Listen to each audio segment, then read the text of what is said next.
Siap kelihatan, Mbak.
A long time ago, there was a peaceful and prosperous village.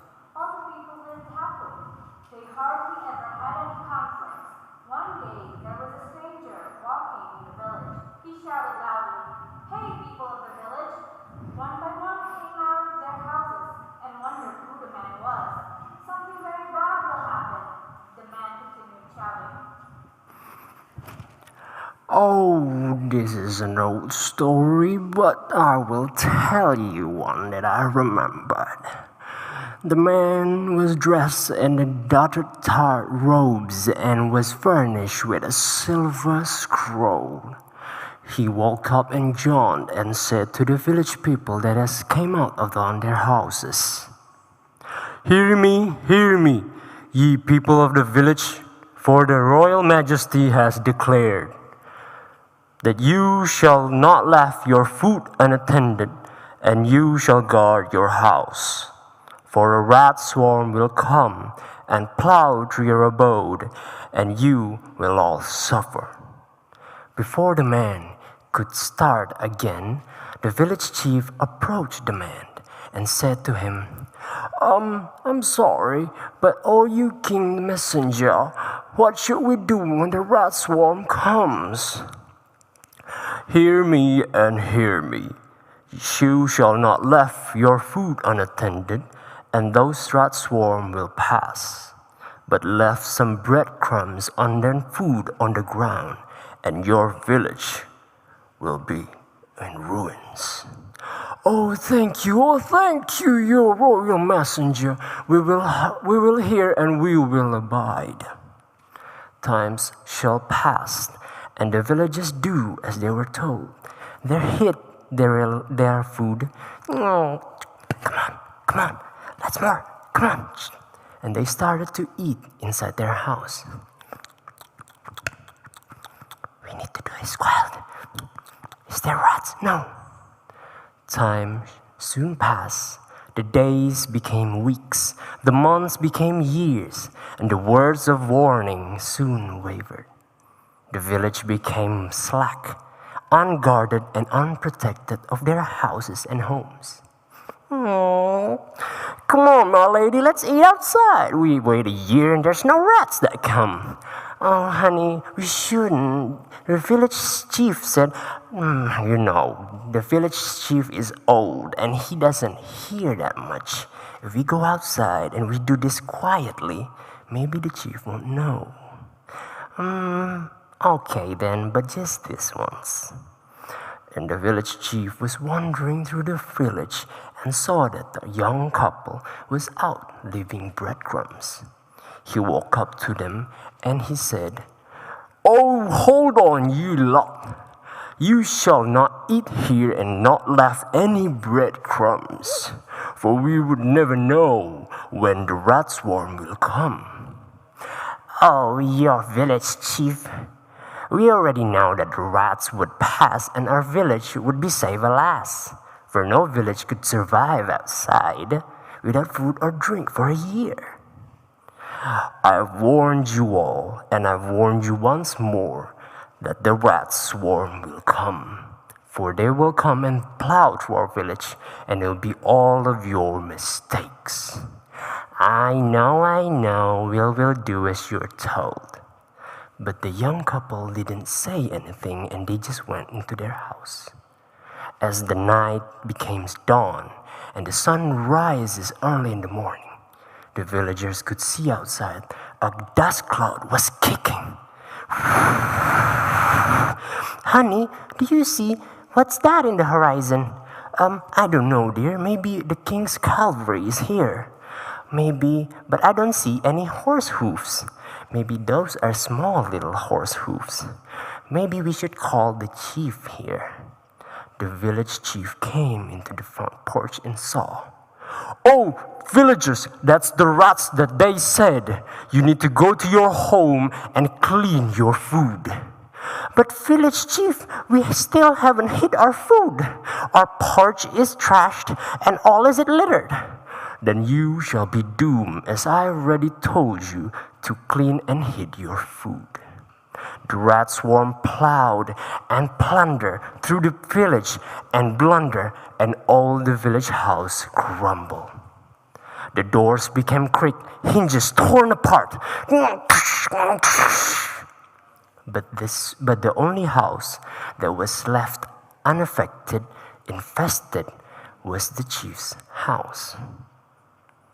All the other house was broken and tattered into ruins, and then the village understands and regret their mistakes. All that is left in the wake was a broken house and broken memories. The village chief said once more, "The royal messenger has already said to you, but you all forgot his old words. For the days became weeks, and the months became years, and you all grew slack. Now you all lot suffer your own consequences, and look what has transpired. For this is all the effects of your all wrongdoings, and you will suffer it together." Discipline becomes the key in our society. Anything that we do with small effects could change entirely and out of proportion from us to the others. This is the story of the village and the rats, reinstated by Christian Daniel from Indonesian Aviation Polytechnic Curug.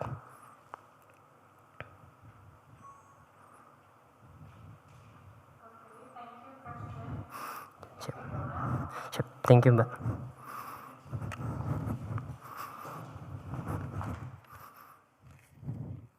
Siap, Mbak. Untuk mohon izin, Mbak.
The wedding day came.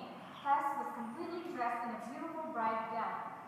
Everyone was so excited to attend the wedding matrimony. They were now waiting for Dave, the bridegroom. After more than 2 hours, the bridegroom did not show up. Everyone got restless, and so did Tess, of course. She was anxious. Half a day passed, no sign yet that they were coming. And Tess was start to think bad about Dave. In her mind, she think, maybe Dave get cheating on me.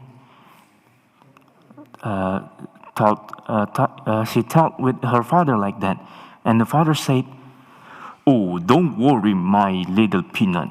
If that guy tried to cheat on you, I will cut him off." But after her father, the Tess said that don't talk bad about my husband. Okay. But after a few minutes, Dave still not coming, so Tess start to think bad again. She said, "Dad, maybe Dave get killed by dragon." "What? By dragons?" "Of course not. Stay calm. Everything is gonna be alright," said the father. But Tess is always thinking bad about Dave because Dave still not coming yet. But finally, Dave come. But not with the wedding outfit. She wear a farmer outfit. The Dave come like, "Excuse me? What happens in here, guys? Tess, why you wear your outfit wedding? Our wedding is about 6 p.m., right?" "Oh, right? Hey, why people staring at me?" "Oh my God. Oh, the wedding is about 6 a.m., right?" That's my bad. Don't worry, I will get my wedding outfit and we will continue this wedding. Yeah. But after that, they're running to get his wedding outfit, and finally, the wedding's party is going well. So one day, Dave tell this story to his kid named Woody. "So, Dad, is that your story about your wedding?" "Well, yep."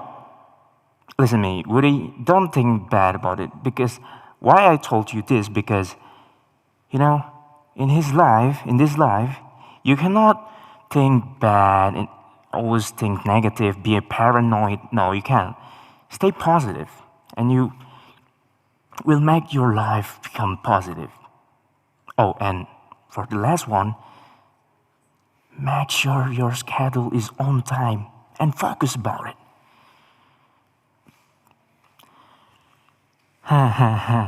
You talk like you're a smart guy, Dad. Well, yeah, I'm a smart guy. Alright, guys, that's the point of this story.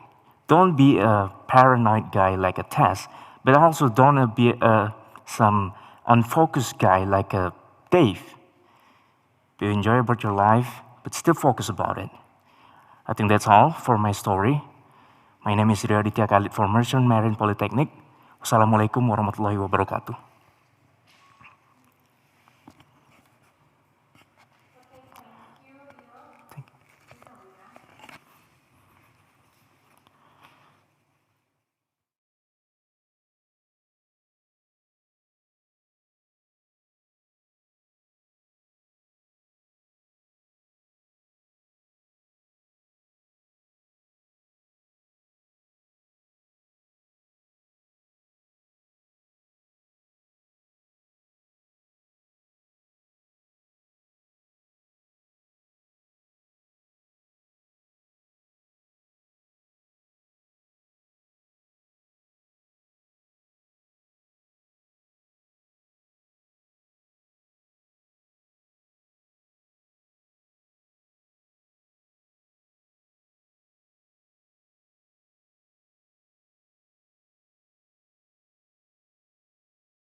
Once upon a time, there was a young girl who couldn't let go of her electronic gadgets. She always carried her smartphone and her tab everywhere she went. From the time she woke up to the time she went to bed, she always fiddled with them. Even when she drove, she always held the steering in one hand and her phone in the other. One day, she was late to go for a long journey and had to be at the airport as soon as she could. She grabbed her sling bag where she put the ticket and passport. She hurried to her car and just drove away. After about half an hour, she was shocked as she forgot to bring her other bag in which she put all her friends. The traffic was heavy and there was no way that she could go back. And after that, the young girl called her friends. Damn, it's John. John, please help me. I forget to bring my bag. Please, I have long journey today. Please help me. John, okay, please wait me. And after that, John come to younger home and take the bag. John called young girl. Hey, young girl, your bag it's with me. I will go airport today. I will go airport right now. Young girl, okay, thank you. And guys, we know in the street is a very traffic crack, and I think it's no very impossible to John go to airport on time. And after that, John have a big idea. He ran from the younger home to the airport. Run. I feel so very tired. I cannot continue to go to airport. I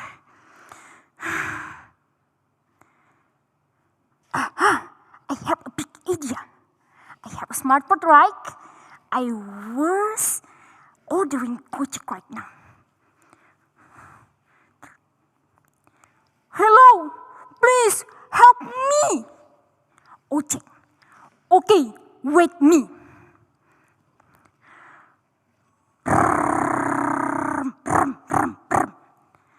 And after that, Ojek meets John on the street. Please help me. I must help my girl. I must help my friends. Please bring it back to the airport on time. Okay?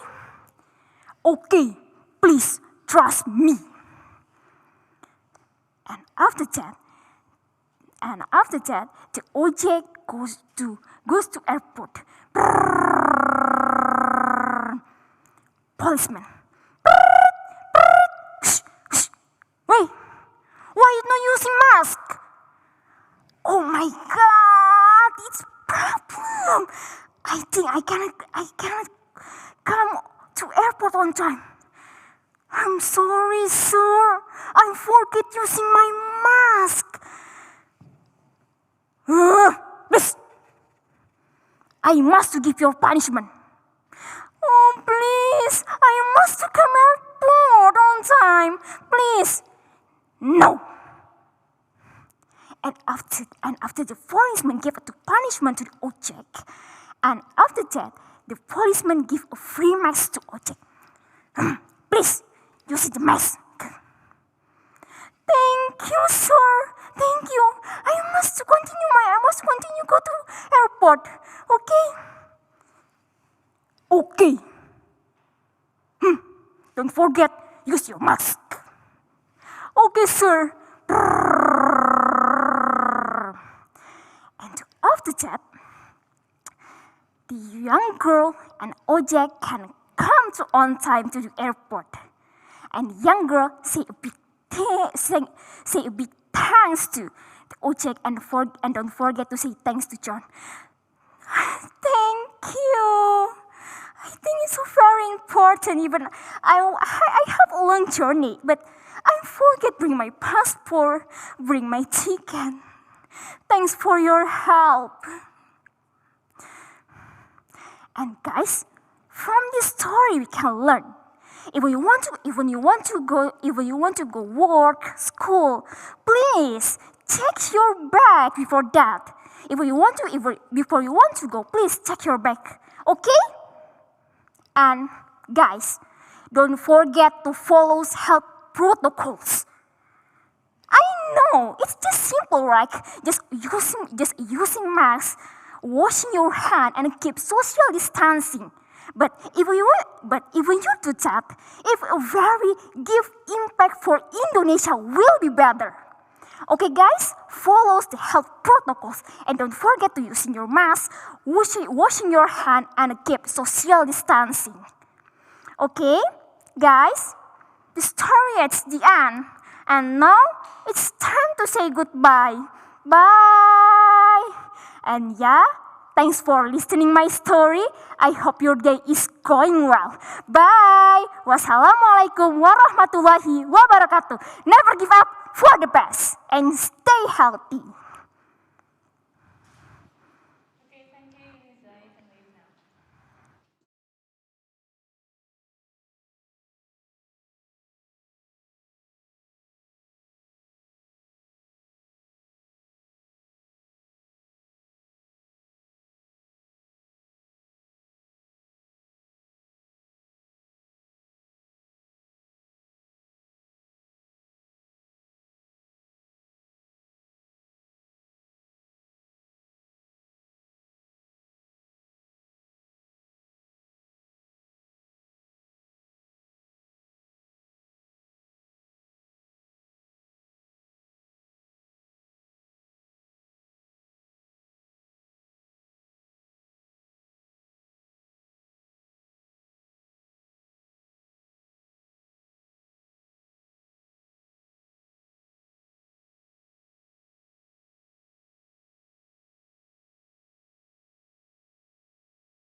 Tes.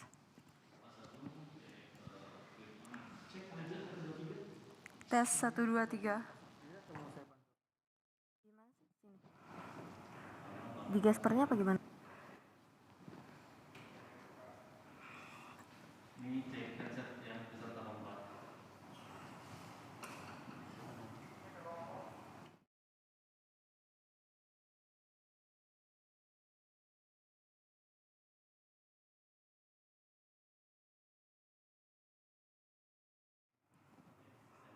Ya, siap. 1, 2, 3.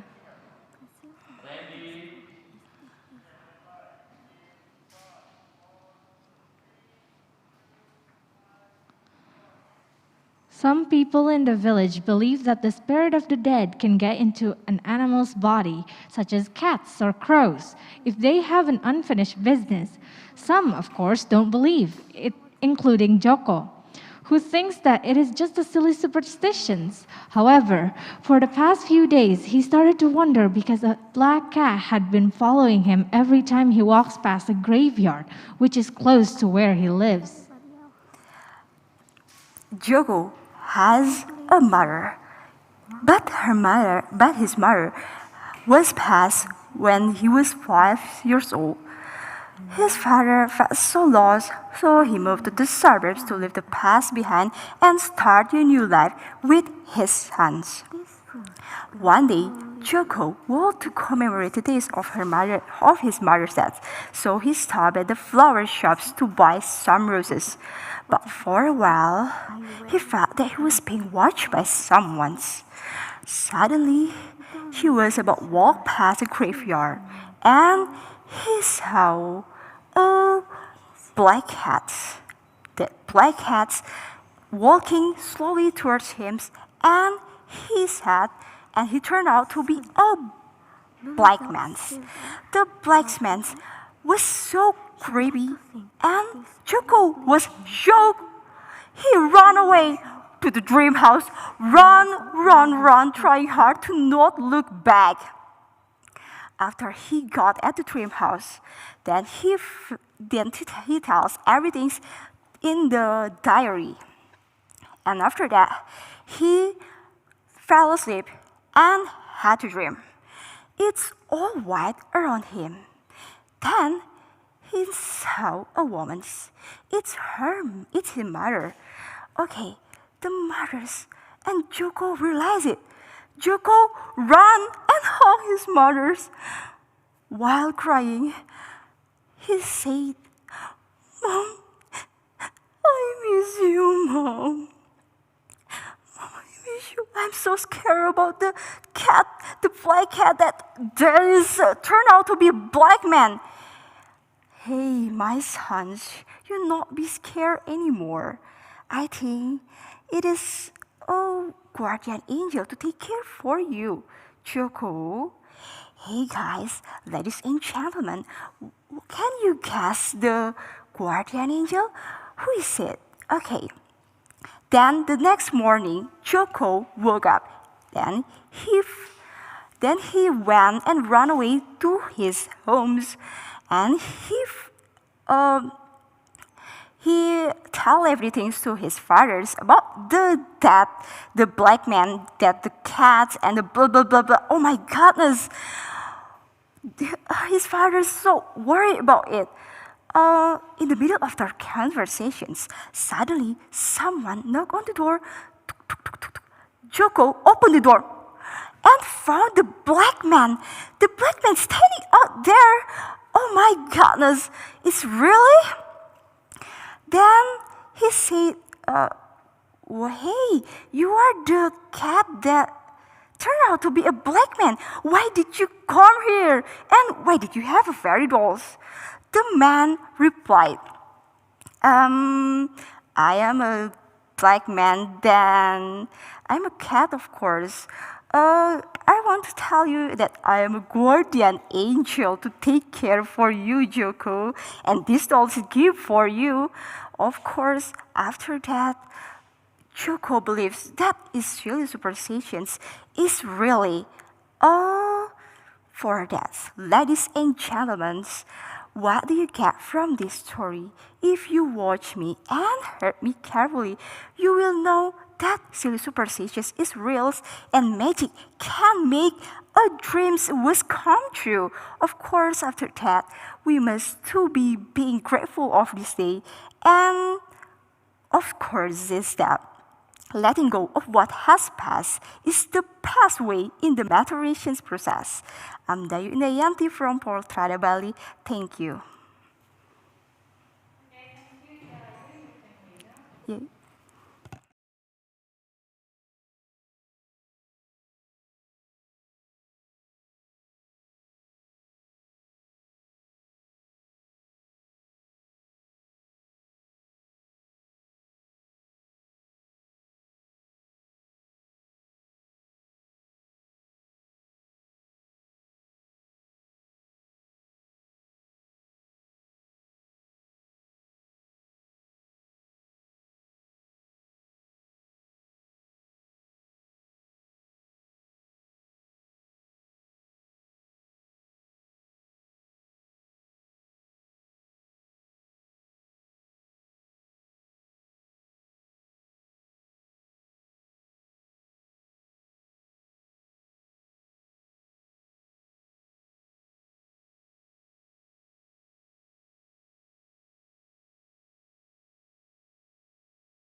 Once upon a time, there were a couple of best friends, Lula and Brenda.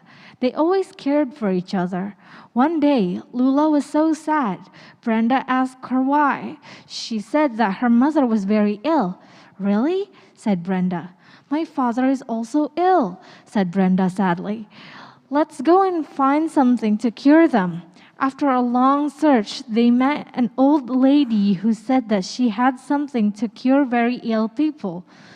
They were so happy and asked for the cure. The old lady said, "This blue fruit is a miracle. It can cure people at once, but I only have one more left. If you only take a half, it will not work." Lula was so confused. Both of their parents were very ill, but there was only one fruit left, and it seems like this fruit is the only cure for their parents. So Lula thought for herself, what should I do? Please, please, there must be another way, please. Another cure for my parents. Both of my parents are very ill. Please. I don't have anybody else. The old lady then smirked, and she said, very well. Then I shall say to you a very secret of this fruit. This fruit will only grow if there's a sacrifice. A sacrifice?